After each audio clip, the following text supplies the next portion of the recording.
नमस्कार. Diabetic पेशंट्सनी white bread खाऊ नये असं ज्यावेळेस मी म्हणते त्यावेळेस पहिला प्रश्न हा येतो की युरोपियन लोक तर जवळपास दररोज व्हाईट ब्रेड खातात, मग ते डायबिटीजमध्ये अग्रेसर का नाहीयेत? इंडिया का डायबिटीजचं कॅपिटल आहे? काही जणांचा असाही प्रश्न येतो, का बरं व्हाईट ब्रेड आपण अवॉइड करायचा? एवढं काय वाईट आहे व्हाईट ब्रेडमध्ये?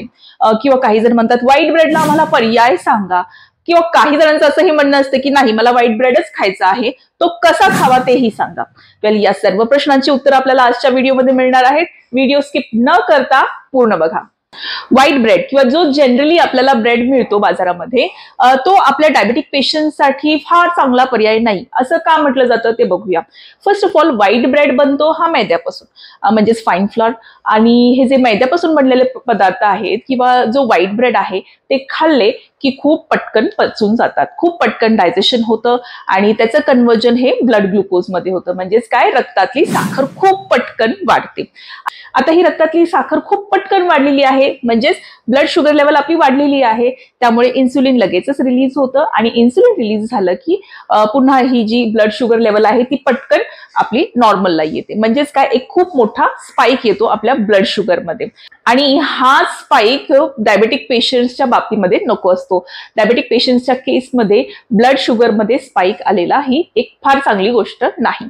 सो हे जे असे पदार्थ आहेत जे खूप पटकन डायजेस्ट होतात ते डायबेटिक पेशंट्सनी अवॉइड करावे असा सल्ला दिला जातो. म्हणजेच काय, व्हाईट ब्रेड हा अवॉइड करावा. आणखीन एक रिझन व्हाईट ब्रेड अवॉइड करण्यामागचं ते म्हणजे हाय सोडियम. आता व्हाईट ब्रेड हे एक पॅकेज्ड फूड आहे, ते बाहेरच्या फॅसिलिटीमध्ये प्रिपेअर होतं, बेकरीजमध्ये वगैरे, आणि त्याच्यामध्ये सोडियमचं प्रमाण हे थोडं जास्त असतं. सोडियमचा इंटेक किंवा शरीरामध्ये सोडियम जाण्याचं प्रमाण हे जर सततच वाढलेलं राहिलं, जर सततच हे सोडियम इंटेक हाय राहिला तर आपल्याला हायपरटेन्शन होण्याचे चान्सेस आहेत. म्हणजेच काय, हाय ब्लड प्रेशर होण्याचे चान्सेस आहेत. जे डायबेटिक पेशंट्स आहेत त्यांचं जनरली विजरल फॅट म्हणजे पोटाची चरबी ही ऑलरेडी वाढलेली असते आणि त्यांना तसेही इतर मेटाबॉलिक डिसऑर्डर्स होण्याचे चान्सेस जास्त असतात. म्हणजे हायपरटेन्शन होण्याचे जास्त चान्सेस आहेत, कोलेस्ट्रॉल वाढण्याचे जास्त चान्सेस आहेत. सो अशा पेशंट्सनी सोडियमचं इंटेक जे आहे ते कमीच ठेवायला हवं. बट या व्हाईट ब्रेडमुळे आपलं सोडियम इंटेक म्हणजे सोडियम ग्रहण करण्याचं प्रमाण जे आहे ते वाढतं. तिसरं रिझन व्हाईट ब्रेड अवॉइड करण्यामागचं ते म्हणजे लेस सटायटी. म्हणजेच काय, हे पोट भरीचं नसतं. जसं मी आधी म्हटलं की व्हाईट ब्रेड हा पटकन डायजेस्ट होतो, म्हणजे खूप पटकन पचला जातो आणि मग त्याच्यानंतर इन्सुलिन रिलीज झाल्यावरती आपली ब्लड शुगर लेवल ही नॉर्मलला येते आणि मग ब्लड शुगर लेवल आपली लो झाली की मग पुन्हा आपल्याला भूक लागते. म्हणजेच काय, या मैद्याच्या ब्रेडने जे व्हाईट ब्रेड आहे त्याच्याने आपलं पोट खूप काळ भरलेलं राहू शकत नाही.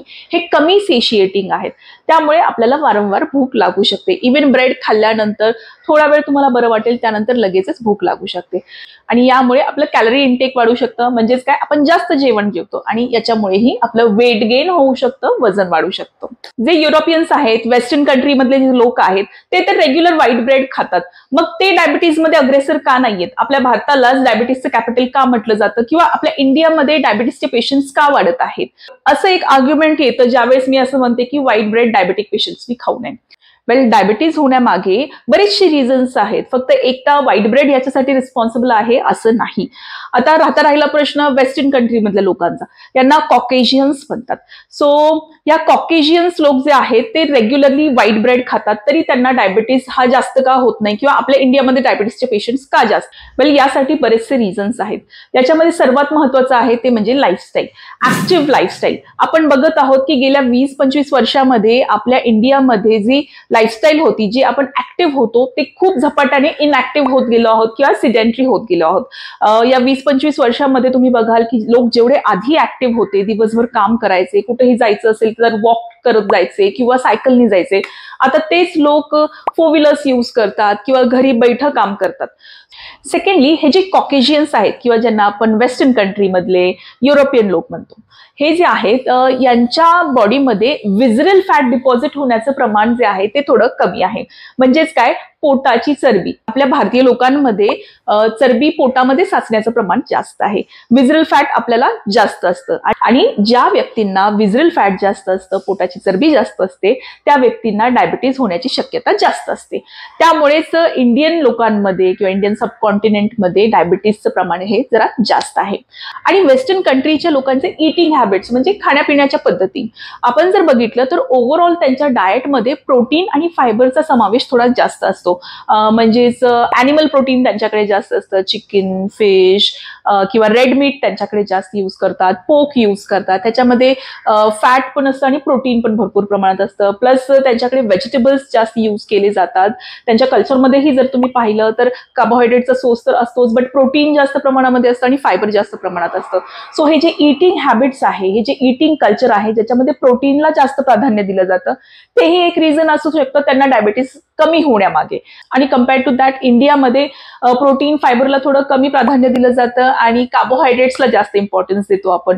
सो असे बरेचसे रिझन्स आहेत की डायबिटीज इंडियामध्ये एवढा प्रिवेल होत आहे. फक्त एकटा व्हाईट ब्रेड यासाठी कारणीभूत आहे असं नाही. सो व्हाईट ब्रेड नाही तर त्याला काय पर्याय घेऊ शकतो आपण? वेल, व्हाईट ब्रेडला तसे बरेचसे पर्याय आहेत. First of all whole wheat bread तुम्ही घेऊ शकता. आता होल व्हीट ब्रेड म्हणजे काय? हा गव्हाच्या पिठापासून बनवला जातो आणि त्याच्यामध्ये थोडंफार त्याचं ब्रॅन यूज केलं जातं. म्हणजेच जे फायबर किंवा चोथा जो असतो गव्हाचा ते थोडंसं या ब्रेडमध्ये यूज केलं जातं. So compared to white bread ह्या होल व्हीट ब्रेडमध्ये थोडंसं जास्त फायबर असतं आणि हे फायबर जास्त असल्यामुळे ब्लड शुगर लेवल जी आहे ती तेवढीशी स्पाइक होत नाही, तेवढी पटकन वाढत नाही. आणखीन एक ऑप्शन व्हाईट ब्रेडला आहे ते म्हणजे मल्टीग्रेन ब्रेड.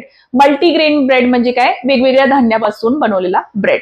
आता याच्यामध्ये नाचणी असते, थोडंसं गव्हाचं पीठ असतं, देन फ्लॅक्सीड्स म्हणजे जवस असतात, थोडेफार तीळ यूज केले जातात. याच्यामुळे काय होतं? अगेन फायबरचं प्रमाण वाढतं, थोडंसं प्रोटीनचं प्रमाण वाढतं. ते वाढलेल्या फायबर आणि प्रोटीनमुळे हा जो मल्टीग्रेन ब्रेड आहे तो एवढा पटकन डायजेस्ट होत नाही आणि आपली ब्लड शुगर लेवल तेवढी पटकन वाढत नाही. अजूनही इतर पर्याय आहेत जसं आमंड फ्लॉर ब्रेड म्हणजेच बदामाची जी पावडर असते त्याच्यापासून बनवला गेलेला ब्रेड किंवा कोकोनट फ्लॉर ब्रेड म्हणजेच जो नारळाचा जो पावडर आहे, नारळाची पावडर आहे त्याच्यापासून बनवला गेलेला ब्रेड. बट हे तेवढे फिजिबल नाहीयेत ऑप्शन्स. आपल्या इंडियन मार्केटमध्ये हे आमंड ब्रेड किंवा जो कोकोनट फ्लॉर ब्रेड असतो ते एवढे इझिली अवेलेबल नाहीयेत आणि जरी अवेलेबल असले तरी ते बरेच एक्सपेन्सिव्ह आहेत. आता काही जणांचं असं म्हणणं होईल की नाही, मला व्हाईट ब्रेड खायचंच आहे, काही जरी झालं तरी मला व्हाईट ब्रेडच आवडतो, मला त्याची टेस्ट आवडते, त्याचं टेक्स्चर आवडतं, मला व्हाईट ब्रेड माझ्या डाएटमध्ये इन्क्लूड करायचंच आहे. तर आता कसं इन्क्लूड करायचं? वेल, जसं मी आधी म्हटलं, व्हाईट ब्रेड हा खूप पटकन डायजेस्ट होतो, त्याच्यामध्ये फायबरचं प्रमाण काहीच नसतं, तो फक्त एम्प्टी कॅलरीज असतात, कार्बोहायड्रेट्स असतात. मग आपण व्हाईट ब्रेडला थोडंसं फायबर ऍड करू शकतो. आता फायबर कसं ऍड करणार आपण व्हाईट ब्रेडला?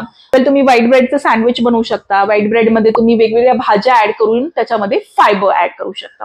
आणखीन एक पदार्थ ह्याच्यामध्ये ऍड करू शकतो तो म्हणजे प्रोटीन सोर्स.